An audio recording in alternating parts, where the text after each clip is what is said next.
কোনো প্রধান নেতা স্বেচ্ছায় গ্রেপ্তার বরণ করেছে এমন ঘটনা নেই। এটাও এক ধরনের বাংলাদেশে 16 থেকে 17টি বছর বিএনপি এবং তার অঙ্গ সংগঠন সহ বিরোধী দলের নেতৃবৃন্দ গণতন্ত্র স্বাধীনতা এর জন্য লড়াই করছে। এখন বেগম জিয়া মুক্তি পেয়েছে, কিন্তু তার এখনো মামলা করা হয়নি। সাহেব এখনো 60 লক্ষ মামলা আছে, আসামি আছে, 2 লক্ষ থেকে 2.5 লক্ষ মামলা আছে। সেই জন্যে লড়াইটা এখনো অব্যাহত আছে।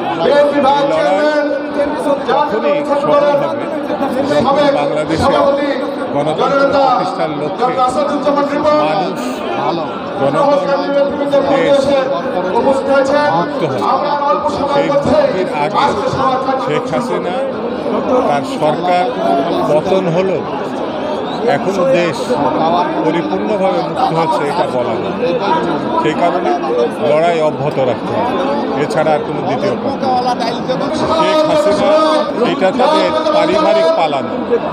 মুক্তিযুদ্ধের সময় তার পিতা মুক্তিযুদ্ধের সময় দেশবাসীকে ফেলে রেখে গ্রেপ্তার বরণ করেছে এবং দীর্ঘ 9 বছর মুক্তিযুদ্ধকালীন সময় তিনি পাকিস্তানি কারাগারে ছিলেন। তাকে মুক্তিযুদ্ধের প্রধান নেতা বলা হয়। পৃথিবীর কোনো জায়গায় কোনো প্রধান নেতা স্বেচ্ছায় গ্রেপ্তার বরণ করেছে এমন ঘটনা নেই। এটাও এক ধরনের ঠিক তেমনি শেখ হাসিনা বারবার বাগাড়ম্বর করেছে তে পালাই না। এমনকি পালানোর 2 দিন আগেও সে দাবি করেছিল সে পালাবে, এই হিম্মত সাহসের কথা বলেছে। কিন্তু সে তার মন্ত্রী পরিষদ, তার সহকর্মী, দেশবাসীর সবাইকে শুধু ফেলে পালিয়ে গেছে না, একমাত্র তার বোনকে নিয়ে সে একেবারে চোরের মতো পালিয়ে গেছে। কার জাতির জন্য লজ্জাজনক, কার দেশের জন্য লজ্জা। এমন একটি দেশে পালিয়ে গেছে যে দেশ বাংলাদেশকে কম বেশি তাদের স্বার্থে ব্যবহার করার জন্য দখল করে গেছে এক ধরনের।